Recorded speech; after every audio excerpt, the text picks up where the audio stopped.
I am Mia, 28 years old, and my whole life has been a battle to be believed. My family has always labeled me as dramatic attention-seeking the girl who cried wolf. But that 4th of July when my lungs seized and my vision blurred when my dad snapped, quit faking it as I gasped for air, everything changed. My Aunt Martha said I was just trying to avoid cleanup duty. Nobody expected that when the EMT checked my pulse, he would shout for a stretcher and the room would erupt in panic. Let me know in the comments where you are watching from. And if this story resonates with you, please hit that like button and subscribe. Trust me, what happened next changed my life forever. Growing up in the Marshall household meant one thing above all else: weakness was unacceptable. My father, Frank Marshall, ran our home like he ran his construction business with rigid expectations and little room for excuses. And our 6 feet tall with permanently calloused hands and a voice that could carry across a work site. Dad was not someone you complained to unless you wanted a lecture about real problems. From my earliest memories, anytime I felt sick or hurt, I faced skepticism rather than sympathy. When I was 7 and broke my wrist falling from the backyard oak tree, Dad made me wash the dishes before finally taking me to urgent care, convinced I was exaggerating. The doctor later said, "I was lucky there was no permanent damage from the delay."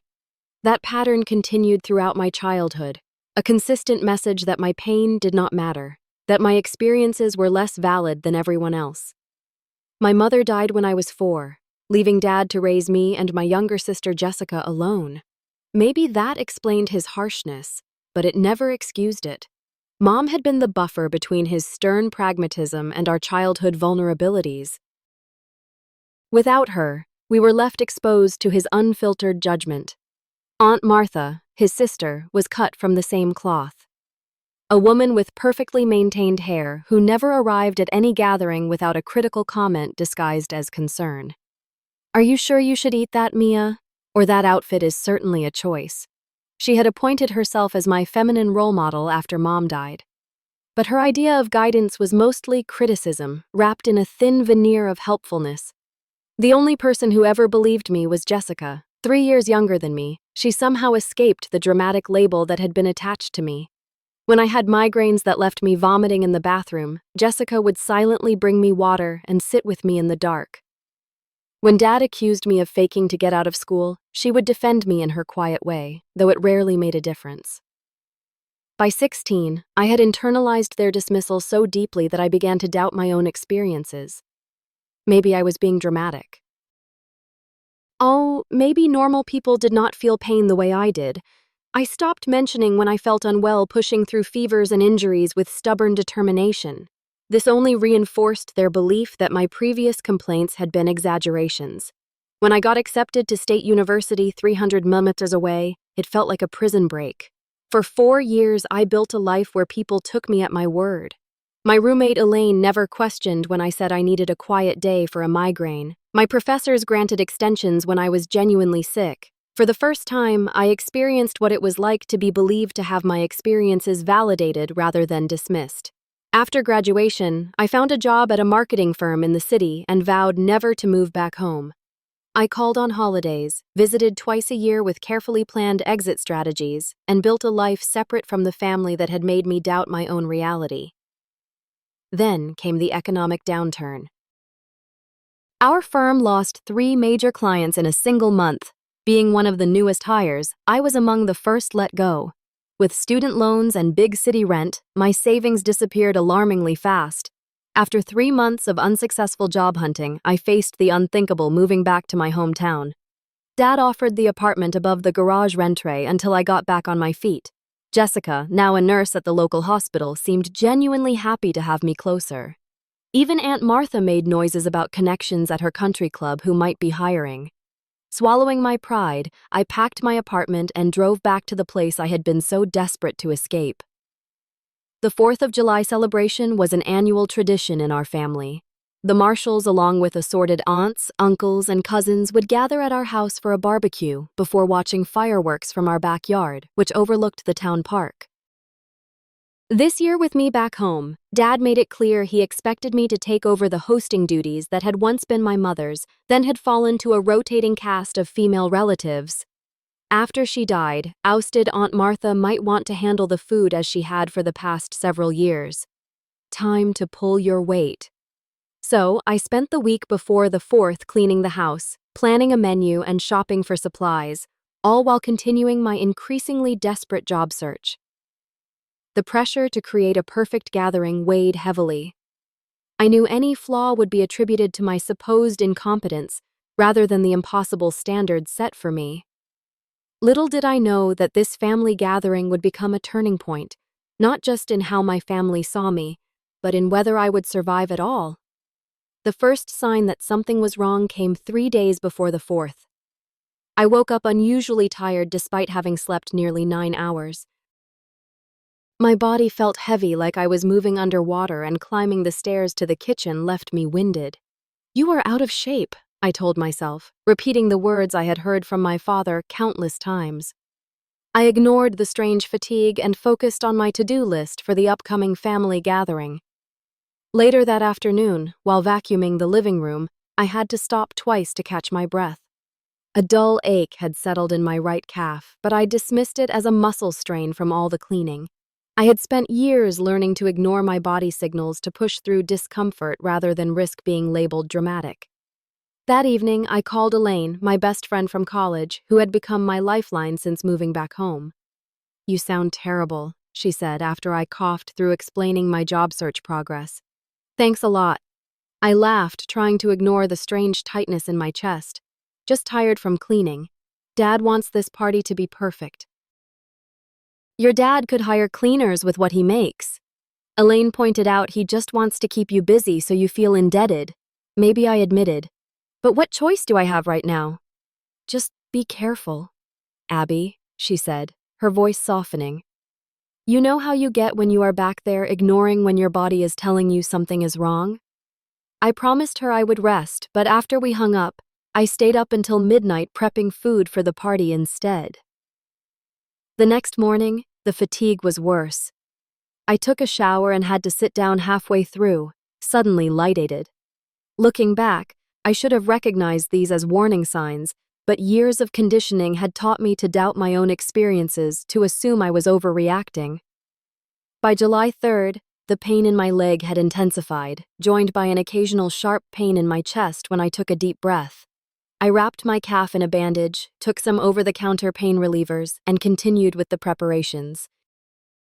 The voice in my head that suggested something might be seriously wrong was drowned out by the louder voice, the one that sounded remarkably like my father calling me dramatic. The morning of the 4th, I woke up feeling decidedly off. My breathing seemed shallow, like I could not quite fill my lungs completely. The simple act of getting dressed left me dizzy. Still, I had a party to host. The family would be arriving in just a few hours, and nothing was ready to my father's standards. I pushed through the discomfort, setting up tables in the backyard, arranging chairs, hanging decorations. Each task took more effort than it should have, but I attributed it to stress and lack of sleep. By noon, I was moving in slow motion, but the backyard looked festive with red, white, and blue streamers, and a table set for 16 people. Jessica arrived early to help, taking one look at me and frowning. "You look terrible, Abby. Are you feeling okay?" "Just tired," I said. The automatic response so ingrained, I did not even consider an alternative answer. "Can you help me carry the coolers out?" As we lugged the heavy coolers filled with ice and drinks to the backyard, a sharp pain shot through my chest so intense I nearly dropped my end. Jessica noticed my grimace. "Seriously, what is wrong?" she pressed. "Nothing." Pulled a muscle, probably. I forced a smile, ignoring the way my heart seemed to be racing despite moving slowly. The memory of the 8th grade science test suddenly flashed through my mind. I had woken up with a fever and begged to stay home. Dad had accused me of trying to avoid the test, forcing me to go to school where I threw up in the middle of the exam. Even then, when the evidence of my illness was unmistakable, I had been scolded for making a scene. That day had taught me a powerful lesson about the futility of expressing pain in my family. By 2 o'clock, guests began arriving. Uncle Robert and Aunt Diane with their teenagers, Dad's cousin Patrick and his new wife, Grandmother Marshall, now 86, but still sharp as a tack. With each arrival, I put on a brighter smile, ignoring the increasing tightness in my chest and the strange tingling sensation in my fingers. Aunt Martha arrived last as usual, making her entrance with a critical sweep of the decorations. "Well, you certainly went with a theme, did not you?" she said, eyeing the patriotic decor I had spent hours arranging. Then she turned to me, her eyebrows rising. "Good heavens, Mia, you look terrible. Are you trying to get attention again?" "Nice to see you too, Aunt Martha," I said, taking her casserole with hands that felt oddly numb. "Everyone is in the backyard. You should put some color on your face before joining us," she advised, patting my cheek. No one wants to look at someone who appears half dead at a party. The irony of her words would not hit me until much later. By the time we sat down to eat, I was struggling to keep up the facade of normally. The simple act of breathing had become something I had to consciously focus on. Each inhale felt incomplete, like my lungs were filling with cotton instead of air. I picked at my food, unable to muster an appetite despite having skipped breakfast to finish the preparations. Dad noticed, of course. Nothing escaped his attention when it came to perceived failings. "After all the money I spent on food, you could at least eat it," he muttered as he passed the potato salad. I nodded and forced a forkful into my mouth, though swallowing felt like an enormous effort. Across the table, Jessica watched me with concerned eyes, but said nothing. She had learned as I had that challenging Dad in front of family only made things worse. The meal continued, conversation flowing around me as I concentrated on the increasingly difficult task of breathing normally. No one else seemed to notice my struggle, or if they did, they chose to ignore it. Years of being told I was dramatic had effectively trained my family not to see my pain, even when it was written clearly on my face. As plates were cleared and dessert was served, the pressure in my chest intensified. A sharp, stabbing pain radiated through my right side, causing me to gasp audibly. A few heads turned in my direction, but quickly returned to their conversations when I forced a smile. "Bathroom," I murmured to no one in particular, rising unsteadily from my chair. In the downstairs bathroom, I gripped the edges of the sink and stared at my reflection. The face looking back at me was frightening. My lips had a bluish tinge. My skin was pale and clammy, and my eyes were wide with a fear I could no longer suppress. Something was very wrong. This was not stress or anxiety or any of the other things I had been telling myself. I splashed cold water on my face, trying to steady my racing heart. The pain in my chest came in waves now, each one more intense than the last. My breathing was becoming increasingly labored, each inhale shallower than the one before. "Get it together," I whispered to my reflection, repeating the mantra my father had used throughout my childhood. "Stop being dramatic." But my body was beyond responding to these ingrained commands. This was not something I could push through with willpower alone. I stayed in the bathroom for several minutes trying to compose myself before returning to the backyard. The effort of walking those few steps left me dizzy and gasping. Dad caught my arm as I nearly stumbled back into my chair. "You okay?" he asked, but the question held more annoyance than concern. "Fine." I managed the lie automatic. As dessert concluded, Dad stood up, clapping his hands for attention. "All right, everyone. Jessica and Mia will handle cleanup while the rest of us moved to the front yard to set up for fireworks." Jessica started gathering plates, shooting me concerned glances as I remained seated, trying to summon the energy to stand again. The family dispersed, leaving us alone with the aftermath of the meal. "I will handle this," Jessica said quietly. "You look like you are about to pass out." "No," I insisted, forcing myself to stand. "Dad will notice." In the kitchen, I began loading the dishwasher while Jessica scraped leftovers into containers. The simple action of bending down sent waves of dizziness through me. The kitchen lights seemed too bright, then too dim. my vision tunneling strangely. The stack of plates in my hand suddenly felt impossibly heavy. I tried to set them on the counter, but my arms would not cooperate. The crash of breaking dishes echoed through the kitchen as the plates slipped from my grasp and shattered on the tile floor. The noise brought my father storming back into the kitchen, his face dark with anger. "What the hell, Mia? Those were your mother's plates?" I tried to explain, but my lungs seemed to seize. I could not draw enough air to form words. My hand went to my chest, pressing against the vise like pain that had taken residence there. "I cannot breathe." I finally gasped the words, barely audible. Dad rolled his eyes, interpreting my physical distress as an emotional response to breaking the plates. "Quit faking it," he snapped. "Clean up this mess and get back to work." Aunt Martha appeared behind him, surveying the broken dishes with disapproval. "Really, Mia? We all know you have always tried to get out of cleanup duty, but this is ridiculous." The edges of my vision began to darken as I struggled for air.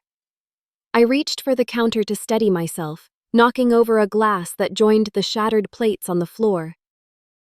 "She is not faking it," Jessica said, her voice rising in alarm as she moved to my side. "Look at her. Something is really wrong." "She has always been like this," Dad dismissed, though a flicker of uncertainty crossed his face as he took in my gasping form, "always making a scene." Uncle Robert stepped into the kitchen, drawn by the commotion. His expression shifted from curiosity to concern as he saw me leaning heavily against the counter, my breathing rapid and shallow. "Maybe we should call someone," he suggested, moving toward me. "She is fine," Dad insisted, but his voice held less conviction. "She just needs to calm down." "I cannot breathe," I repeated, the words coming between desperate gasps for air. The room was spinning now, faces blurring together as my oxygen-starved brain struggled to process what was happening. My legs gave out and I slid down against the cabinets, landing amidst the broken dishes. The pain in my chest was overwhelming, radiating through my entire body. I could hear arguments happening above me, voices rising and falling, but they seemed distant, as if coming from another room. "Enough!" Jessica shouted. The sound so unexpected from my usually quiet sister that it momentarily silenced everyone. "I am calling 911. Look at her lips. They are blue. Do not you dare," Dad warned. But Jessica was already pulling out her phone, backing away when he moved to stop her. "If you are wrong, you will never hear the end of this," Aunt Martha said. But there was fear in her voice now. I was beyond caring about their reactions. My entire focus had narrowed to the desperate struggle for air. Each breath was a battle I was losing. The kitchen ceiling tilted and swayed above me as I slumped further down, no longer able to hold myself upright. Through the gathering darkness, I heard Jessica's voice steady and clear as she spoke to the emergency dispatcher. "My sister cannot breathe." "Yes, she is conscious, but barely." 25. No previous heart or lung conditions that we know of. A new voice cut through the chaos. My grandmother, who had entered the kitchen unnoticed. "Give her space," she commanded. And surprisingly, everyone listened. She knelt beside me with difficulty, her arthritic knees protesting, and took my hand. "Help is coming, child," she said, the only one who seemed to fully grasp the severity of the situation. Time became fluid, stretching and contracting unpredictably. I had no idea how long I lay there, fighting for each breath before the sound of sirens cut through the air.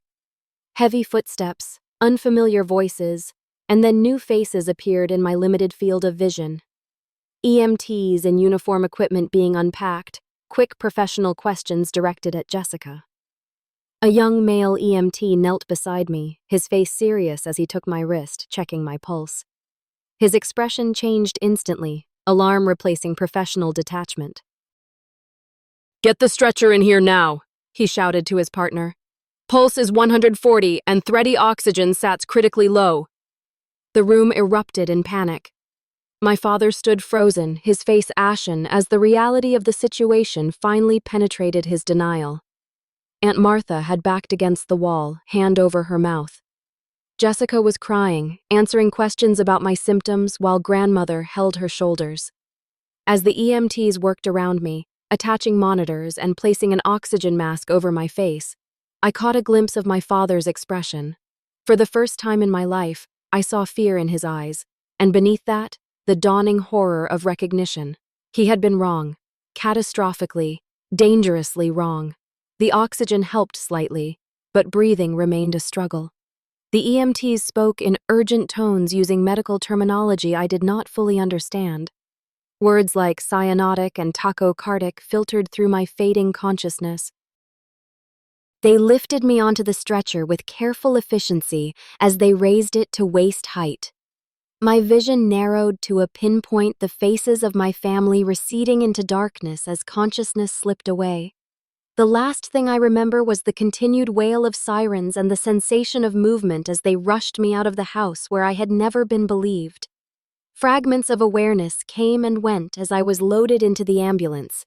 The ceiling of the vehicle, bright lights moving across my field of vision. The pressure of the oxygen mask on my face. The voices of the EMTs, urgent but controlled. BP is dropping 70/40. Get another line in. Possible PE. Call ahead to the ER. Jessica was there somehow holding my hand, her face tear-streaked and terrified. Had they let her in the ambulance, I could not remember her getting in, but I was grateful for her presence, a familiar anchor in the chaos. "Hang on, Abby," she kept saying. "Please hang on." I tried to nod to squeeze her hand to give some indication that I heard her, but my body would not respond to my commands. The simple act of breathing consumed all my energy and focus. Each inhale was a battle. Each exhale a momentary relief before the struggle began again. Time lost all meaning. The ambulance ride could have been minutes or hours. The siren wailed overhead, the sound fading in and out as my consciousness ebbed and flowed. New faces appeared as the ambulance doors opened. More uniforms, more urgent voices. I was wheeled rapidly through automatic doors, fluorescent lights passing overhead in a dizzying blur. 25-year-old female, acute respiratory distress, tachycardic, hypotensive. The EMT rattled off information to the receiving medical team as they transferred me from the ambulance stretcher to a hospital gurney. The movement sent fresh waves of pain through my chest, and I must have made some sound of distress because Jessica squeezed my hand tighter. "You have to wait here," someone told her as we reached a set of double doors. Her face crumpled, but she nodded, releasing my hand with obvious reluctance. "I will be right outside, Abby," she promised. "I am not going anywhere." Beyond the doors, the activity intensified. A doctor leaned over me, shining a light in my eyes, asking questions I could not answer through the oxygen mask and my own breathlessness. "Mia, can you hear me? I am Dr. for Winters. We are going to take care of you." Monitors beeped, needles pricked my skin, and voices called out numbers and medical terms around me. Through it all, the crushing pain in my chest and the desperate struggle for air continued. "I need a chest CT stat and get ultrasound in here for her leg. Blood oxygen still dropping. Start her on heparin. We need to intubate if her SATs do not improve in the next 2 minutes." The urgency in their voices penetrated my fog of pain and fear. This was bad, really bad. The realization should have terrified me. But a strange calm had settled over me instead. These people believed me. They saw my distress and responded with appropriate alarm. After a lifetime of having my pain dismissed, the validation was almost as powerful as the oxygen they were pumping into my failing lungs. Someone cut away my shirt, attaching leads to my chest. Cold gel was spread over my right leg, followed by the pressure of an ultrasound wand. The doctor watching the screen nodded grimly. DVT confirmed in the right leg. CT is ready for her. More movement, more lights passing overhead as I was wheeled down corridors. The CT scanner loomed above me, a massive donut-shaped machine that would look into my chest and confirm what the medical team already suspected. "Mia, we need to take some pictures of your lungs," a technician explained. "Try to hold as still as possible." The scan itself was quick, but the aftermath was a blur of increased activity. Words like massive pulmonary embolism and critical condition floated through the air around me. Back in the emergency room, new doctors appeared. Specialists called in for the crisis unfolding in my body. A mask was placed over my face, different from the oxygen mask, and a voice told me they needed to put me to sleep for a little while to help me breathe.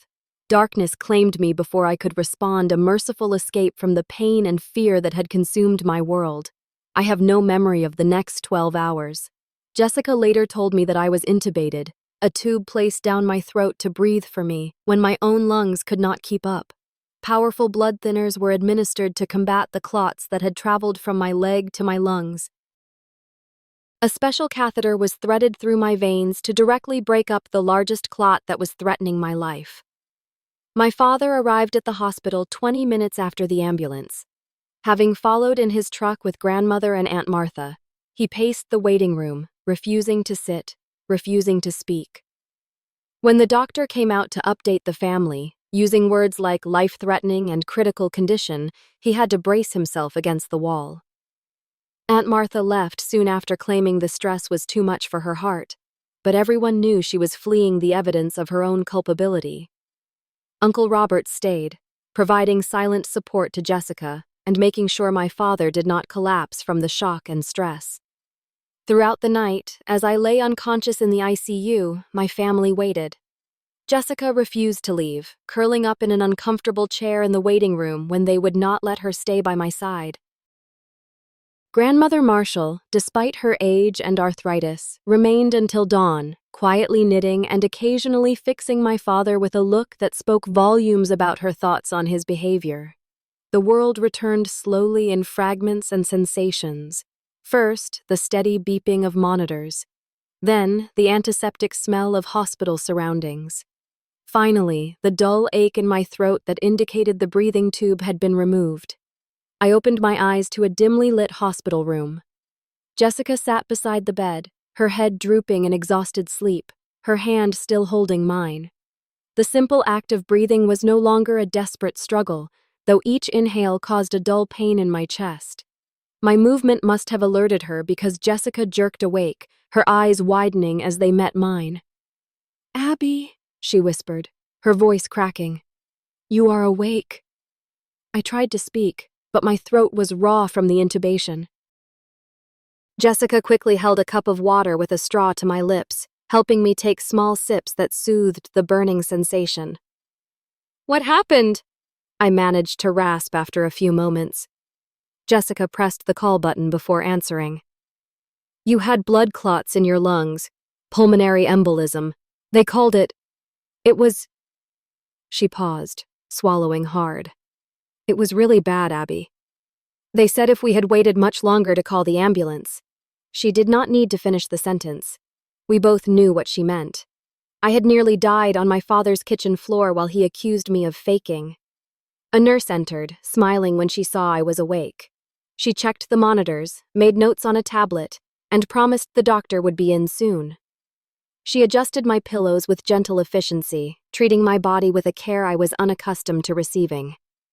Dr. Winters arrived shortly after, a tall woman with kind eyes and an air of quiet competence. "Good to see you awake, Mia," she said, picking up my chart. "You gave us quite a scare." She explained what had happened in medical terms that nonetheless painted a terrifying picture. A deep vein thrombosis. A blood clot had formed in my right leg, likely due to prolonged inactivity during my recent move and job search. Pieces of this clot had broken off and traveled through my bloodstream to my lungs, blocking pulmonary arteries and preventing proper oxygenation of my blood. The technical term is pulmonary embolism, or PE. She said yours was significant, blocking several major vessels. Your right lung was almost completely compromised, and your left was struggling to compensate. She did not sugarcoat the severity. Your condition was critical when you arrived. Your oxygen levels were dangerously low, and your heart was straining to pump blood through blocked vessels. Without immediate intervention, the outcome would have been fatal. Fatal. The word hung in the air between us.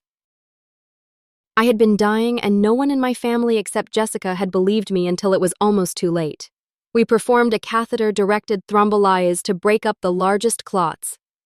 Dr. Winters continued, "You will need to remain on blood thinners for at least 6 months, possibly longer. We will monitor you closely for any complications or recurrence." She reviewed the treatment plan, the medications I would need, the follow-up appointments that would become part of my routine.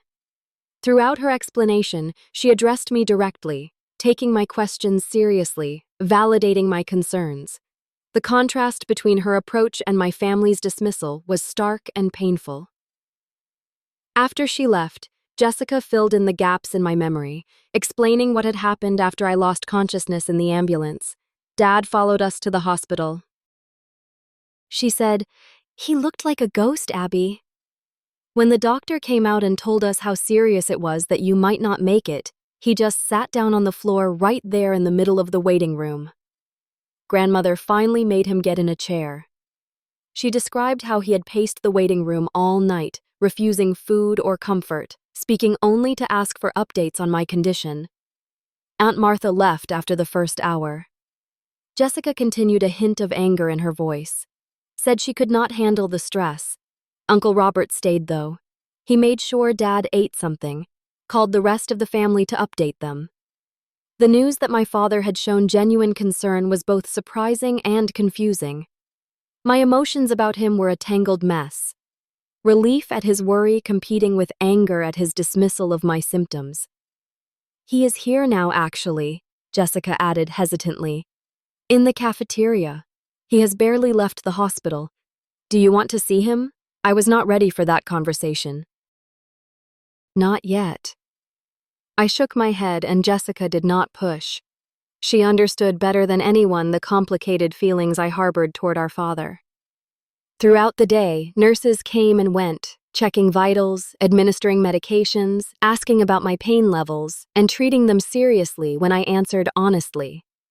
One nurse spent nearly 10 minutes explaining how the pain medication worked and encouraging me to ask for more if I needed it, assuring me that reporting pain was not weakness, but necessary information for my treatment. Many patients, especially women, underreport pain. She told me they have been conditioned to think they should tough it out, or that they are not really hurting as badly as they think. But pain is important information that helps us treat you properly. Her words struck a chord so deep I had to turn away to hide sudden tears. My entire life I had been taught that expressing pain was weakness, that my perceptions of my own body were unreliable and dramatic. Here was a medical professional telling me exactly the opposite, validating the very experiences my family had trained me to doubt. Later that afternoon, Jessica brought my phone, which was filled with messages from friends who had heard about my hospitalization. Elaine had texted hourly, increasingly frantic when I did not respond, culminating in a message saying she was driving down from the city the next day to see me. My college roommate, my former coworkers, even casual acquaintances, had reached out with concern and well wishes. Their messages formed a stark contrast to my family's years of dismissal. These people, some of whom I had known for only a short time, believed me without question when Jessica told them I was seriously ill. The door to my hospital room opened, pulling me from these reflections. My father stood in the doorway, looking smaller, somehow diminished by worry, and what might have been guilt. Jessica squeezed my hand and discreetly left, giving us privacy for what would inevitably be a difficult conversation. Dad approached the bed cautiously, his eyes taking in the monitors, the IV lines, the hospital apparatus that testified to the severity of my condition. "Mia," he said, his voice rough with emotion. "How are you feeling?" "Better," I answered, simply unsure what else to say. He nodded, then stood awkwardly at my bedside, hands shoved in his pockets. The silence stretched between us, heavy with unspoken accusations and apologies. "The doctor says, you are going to be okay," he finally said. "That is good news." I nodded, waiting for some acknowledgement of what had happened, of his role in delaying my treatment. But he only shifted uncomfortably, commenting on the hospital, food, the weather, anything but the elephant in the room. After a few minutes of this strained small talk, He excused himself, promising to return later. As he reached the door, he paused, looking back at me with an expression I could not quite read. "I am glad you are all right," he said. And then he was gone, leaving me alone with the beeping monitors and the weight of everything left unsaid. A week into my hospital stay, Dr. Winters suggested a family meeting. My condition had stabilized and I was being prepared for discharge in another day or two. She felt it was important for my family to understand the severity of what had happened and the care I would need during recovery. Pulmonary embolism is not just a one-time emergency. She explained to me beforehand. It requires ongoing treatment and lifestyle adjustments. Your family needs to understand that this is serious and that your symptoms should never be dismissed. The unspoken subtext was clear. She had pieced together from comments Jessica had made, and perhaps from my own reluctance to have my family visit, that their dismissal of my symptoms had nearly cost me my life. This meeting was her way of ensuring it would not happen again. My father arrived first, followed by Jessica and grandmother Marshall. To my surprise, Uncle Robert came as well, along with Aunt Martha, who had not visited since that first night. They arranged themselves awkwardly around my hospital room, no one quite meeting my eyes. Dr. Winters began by outlining what had happened in clear, unemotional terms. She explained how the blood clots had formed, how they had traveled to my lungs, and how they had blocked the vessels that carried oxygen to my blood. When Mia arrived at the emergency room, she said, her gaze sweeping across my family members. Her oxygen saturation was critically low, her heart was racing, trying to compensate for the lack of oxygen, putting additional strain on an already compromised system. In medical terms, she was in acute cardiopulmonary distress. She paused, letting that sink in before continuing. To be perfectly clear, without immediate medical intervention, Mia would have died. We are talking about a matter of hours, possibly less. The room was silent except for a small sound from my grandmother, something between a gasp and a sigh. The early symptoms of pulmonary embolism can be subtle, Dr. Winters continued. Fatigue, shortness of breath, chest pain that worsens with deep breaths. These might be mistaken for other conditions, but they should never be ignored or dismissed. Her emphasis on the word dismissed was slight but unmistakable. My father shifted in his seat, his discomfort evident. "How are we supposed to know?" he finally asked, a defensive edge to his voice. "We are not doctors." Dr. Winters regarded him steadily. "You are not expected to diagnose her condition, Mr. Marshall. But when someone says they cannot breathe, believing them is a good first step. Seeking medical attention promptly can make the difference between life and death in cases like this." The rebuke, though professional in tone, was clear. My father looked away, his jaw tight. As Dr. Winters concluded her explanation and opened the floor for questions, a strange calm settled over me. For years, I had suppressed my feelings about how my family treated me, swallowing hurt and anger in the name of keeping peace. But sitting in that hospital bed with the evidence of their dismissal laid bare in medical terms, something shifted inside me. "I told you I could not breathe," I said, my voice quiet but steady. "I told all of you, and you said I was faking." The room went still, my family's discomfort palpable. Dad cleared his throat but said nothing. This was not the first time I continued gaining momentum. My whole life, every time I was sick or hurt you, told me I was being dramatic. You taught me to ignore my own body, to doubt my own experiences. Tears threatened, but I blinked them back. Do you know what it is like to grow up never being believed? To be in pain and be told it is all in your head? To gasp for air and be accused of putting on a show? "Now, Mia," Aunt Martha began her tone, the same one she had used to scold me as a child. "No one could have known this was serious. You have always been sensitive. I nearly died." I cut her off, my voice rising. "The doctor just told you I would have died without treatment, and you are still making excuses." Aunt Martha's face flushed, her mouth opening and closing without sound. She stood abruptly and walked out of the room, the door swinging shut behind her. Dad sat rigid in his chair, his expression a complex mix of anger and what might have been shame. We are not mind readers, Mia, he said, but the usual authority was missing from his voice. How were we supposed to know this time was different? You were not supposed to know, I replied. You were supposed to believe me every time. That is what parents do. They believe their children when they say they are hurting. The words hung in the air between us. Decades of dismissed pain distilled into one simple truth. Dad stood up, his movements stiff, and walked to the window, staring out at the hospital parking lot. The silence stretched until Grandmother Marshall spoke up, her voice thin but clear. She is right, Frank. We failed her. I failed her too. Dad did not turn around, but his shoulders tensed at her words. When Sarah died, Grandmother continued, referring to my mother. You shut down. You could not handle the children's pain on top of your own, so you taught them not to show it. That was wrong.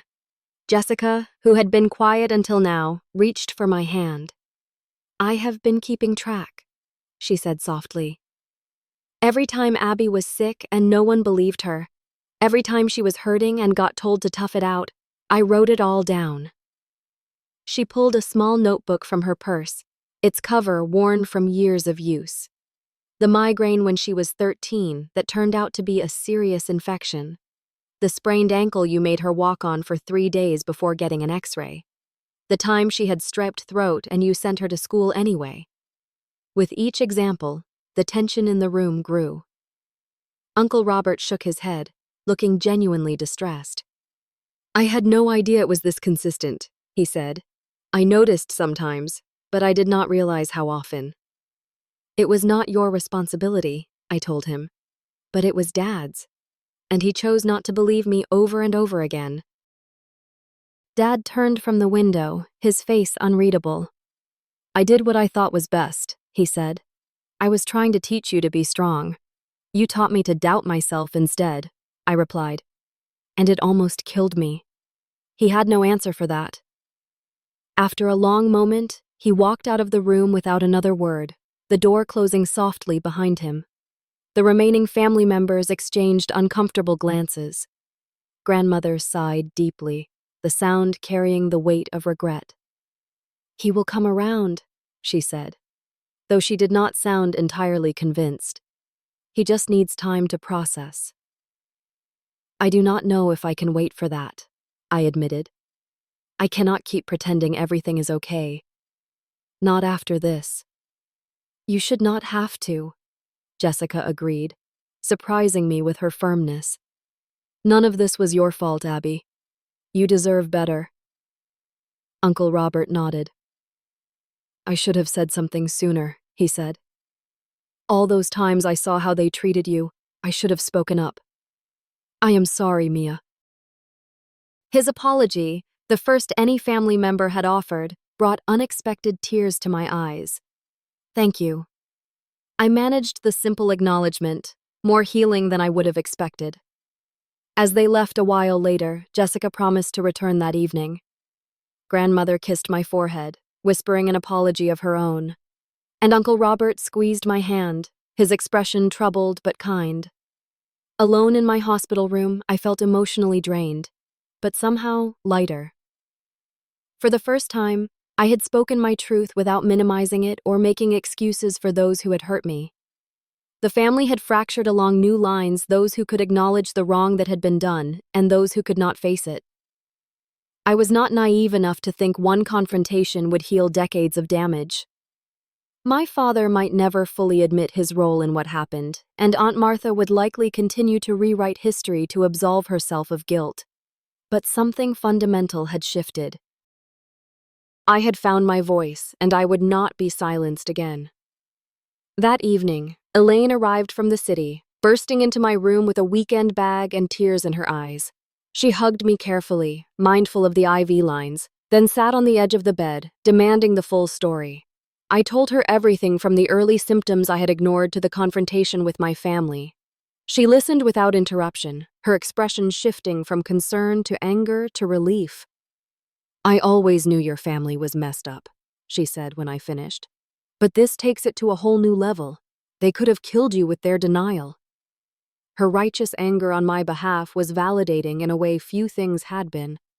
Elaine had always believed me, had never questioned when I said I was unwell, had never accused me of exaggeration or drama. "What are you going to do now?" she asked. "You cannot go back to living with your dad." It was a question I had been avoiding, but one that needed an answer. The prospect of returning to the apartment above my father's garage, of navigating the fractured family dynamics while still physically vulnerable, was overwhelming. "I do not know," I admitted. "I cannot afford my own place yet. Not until I find a job." "Then you will come back with me," Elaine declared as if it were the most obvious solution in the world. "My roommate moved out last month. Remember, the second bedroom is just sitting there empty." Her offer opened a door I had not dared to consider, a way back to the independence I had reluctantly surrendered when I lost my job. Back to a place where I was believed and respected. "Are you sure?" I asked, hope rising despite my attempts to temper it. "Absolutely," she replied. "Just focus on getting better. We will figure out the rest." As we talked into the evening, making plans for my recovery and eventual return to the city, I felt a sense of possibility that had been missing since I moved back home. This health crisis, as terrifying as it had forced a reckoning that was long overdue. It had shown me who truly cared for me and who was willing to face uncomfortable truths.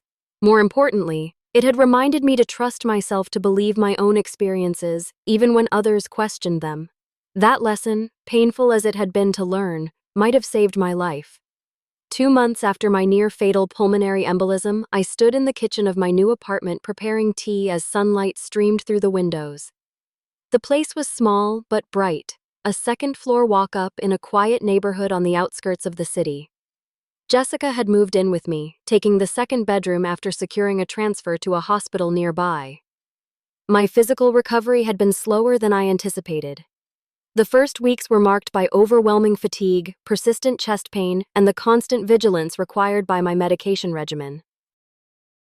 Blood thinners meant monitoring for unusual bruising or bleeding. Every twinge in my chest brought fear of another clot. Each follow-up appointment carried the anxiety of potentially bad news. But gradually, my body healed. My lung function improved. My energy returned in small increments, and the fear receded enough to allow normal life to resume. I found a job as a virtual marketing assistant, allowing me to work from home while I continued to recover. The pay was less than my previous position, but it covered my share of rent and utilities, and the flexibility accommodated my frequent medical appointments. My relationship with my family remained complicated. Dad had made awkward attempts at reconciliation, sending text messages asking about my health offering. Financial help, I politely declined. We spoke on the phone occasionally, conversations that carefully avoided any mention of the past. He never explicitly apologized for dismissing my symptoms, but he no longer questioned when I mentioned feeling unwell. Aunt Martha and I had no contact at all. She had sent a generic get-well card to the hospital with no personal message, and neither of us had reached out since. The silence between us was a relief, an acknowledgement that some relationships were too damaged to salvage. Grandmother Marshall called weekly, our conversations more open and honest than they had ever been. She had begun therapy herself, seeking to understand the family patterns that had led to such harmful dynamics. "I should have protected you more," she told me once. "I saw what was happening and said nothing. That stops now." Uncle Robert had become an unexpected ally, visiting often and making a point of asking genuinely about my health and well-being. He had confronted Dad about his treatment of me, causing a rift between them that had yet to heal.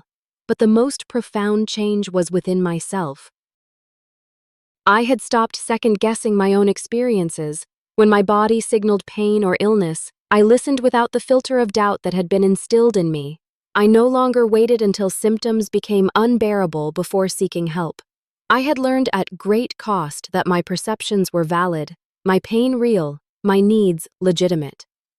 One Tuesday morning, I ran into Dad at the grocery store, an unexpected encounter that left us both momentarily speechless in the produce section. He looked older somehow, the lines around his eyes deeper than I remembered. "Mia," he said finally, "you look well." I am getting there, I replied, the awkwardness between us palpable. He shifted from one foot to the other, examining an apple with unnecessary attention. Jessica says, "Your new job is going well." It is. The company wants to make it permanent next month. He nodded, seeming genuinely pleased. That is good. Real good. We stood in silence for a moment, surrounded by strangers selecting fruits and vegetables, the ordinary backdrop highlighting the extraordinary tension between us. I have been thinking, he said, finally setting the apple down about what happened about all of it. I waited unsure where this was heading, unwilling to make it easier for him. I was wrong, he continued, the words clearly difficult for him. Not just about the embolism, about a lot of things. The way I raised you after your mother died, I thought I was teaching you to be tough. I did not realize I was teaching you that your feelings did not matter. It was not quite an apology, but it was more acknowledgement than he had ever offered before. I nodded, accepting his words without rushing to absolve him of guilt. I am still angry. I told him honestly. I might be for a long time, but I appreciate you saying that. He accepted this with a nod of his own. Maybe we could have dinner sometime. You and Jessica both when you are ready. Maybe? I agreed, not committing, but not refusing outright. I will think about it. We parted awkwardly, but something had shifted. A door had been cracked open, allowing the possibility of a different kind of relationship in the future, one built on honesty rather than denial. Back at the apartment, I found Jessica, fresh from a night shift, drinking coffee at the kitchen counter. I told her about the encounter with Dad, and she listened thoughtfully. Do you think he really gets it? She asked when I finished. Part of it, I replied. Maybe as much as he is capable of right now. A few weeks later, Jessica experienced a health scare of her own unusual abdominal pain that had her doubled over one evening. Without hesitation, I drove her to the emergency room, insisting on a thorough examination despite her protests that it was probably nothing serious. The diagnosis was appendicitis caught early enough to prevent rupture. As I sat by her hospital bed after her surgery, I realized we had broken the cycle. We had not dismissed her pain or waited until it became critical. We had acted promptly, trusting her body's warning signals. The pattern established by our father would end with us. One evening in early fall, I received a surprising phone call from Aunt Martha. Her voice was uncharacteristically subdued as she asked how I was feeling. I have been seeing someone, she said, after we exchanged awkward pleasantries, a therapist. She suggested I reach out to you. I remained silent, giving her neither encouragement nor rejection. I said some terrible things that day. She continued, when you were sick, and before that too over the years. I was wrong and I am sorry. The apology was unexpected and oddly disarming. Thank you for saying that, I replied, unsure what else to add. Your mother would be ashamed of how we treated you, she said, her voice catching. She never would have allowed it. The mention of my mother, rarely discussed in our family, caught me off guard. I barely remember her. I admitted she was a fierce advocate for her children. Aunt Martha said she would have believed you always. After we hung up, I sat with that new knowledge, that piece of my mother I had never known. Perhaps her advocacy had lived on in me, and my eventual refusal to be dismissed in my insistence on being heard. As autumn deepened, my life settled into new patterns. Weekly therapy sessions helped me process the medical trauma and family dynamics. Monthly checkups confirmed my continued recovery. Daily walks built my strength and endurance. The fear of another pulmonary embolism never completely disappeared, but it receded enough to allow joy and normal activities to fill my days. One Saturday at a local coffee shop, I overheard a young woman at the next table describing symptoms to her friend, symptoms her family had dismissed as anxiety or exaggeration. The familiarity of her story drew me in, and before I could reconsider, I found myself turning toward her. I am sorry to interrupt, I said, but I could not help overhearing. Please get those symptoms checked out. Even if no one believes you, I briefly shared my story, watching her expression shift from surprise to recognition. I thought maybe I was overreacting, she admitted. Trust yourself, I told her. You know your body better than anyone else. And if your doctor dismisses you, find another one who will listen. As I walked home afterward, I reflected on how far I had come from that 4th of July when I had gasped for breath on my father's kitchen floor. The journey had been painful, the lessons hard won.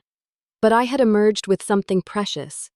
The unshakable knowledge that my experiences were real, my perceptions valid, my voice worth hearing. The pulmonary embolism had nearly taken my life. But in surviving it, I had found a kind of freedom I had never known before. And the freedom to trust myself completely. No dismissal, no doubt, no criticism could shake that foundation now. And in that trust, I had found not just healing, but strength. Have you ever experienced a situation where your concerns were dismissed by those who should have believed you? How did you find the courage to trust yourself despite others' doubts? Share your stories in the comments below, and remember to like, subscribe, and share this video if it resonated with you. Your story matters, and your voice deserves to be heard.